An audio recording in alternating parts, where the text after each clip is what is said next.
Ish shefi i IT së Policisë së Shtetit Ervin Muça merret i pandehur për ndërhyrje në sistemin Teams.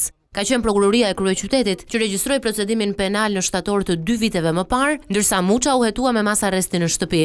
Organi akuzës thotë se ka provuar me fakte që Ervin Muça ka kopjuar të dhëna brenda sistemit Teams.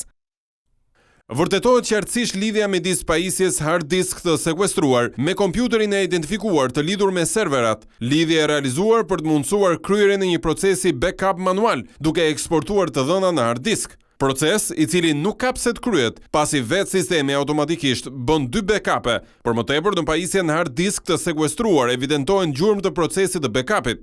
Sa më sipër, hyrja e pa autorizuar kompjuterike është realizuar.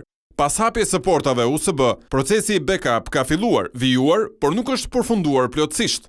Më 2 gusht 2023, në bazën e të dhënave të Policisë së Shtetit, e cila ndodhet në godinën e Drejtorisë së Teknologjisë dhe Informacionit, ka pasur hyrje dhe eksportim të dhënave të pa autorizuara nga drejtori i këtij institucioni Ervin Muça. Deklarohemi pafajshëm. Veprimet janë kryer në orët e vona të natës, ku persona të pa autorizuar janë futur në godinë me pinin personal të një punonjësi tjetër jo prezent, duke ngritur dyshime të arsyeshme për veprime jo korrekte dhe në kundërshtim me ligjin.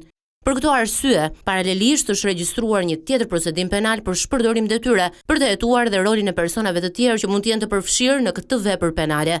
Ndërkohë, deri më tani prokuroria nuk jep asnjë të dhënë mbi motivet që e shtyn Ervin Muçën të merrte të dhënat dhe kujt i shërbyen ato.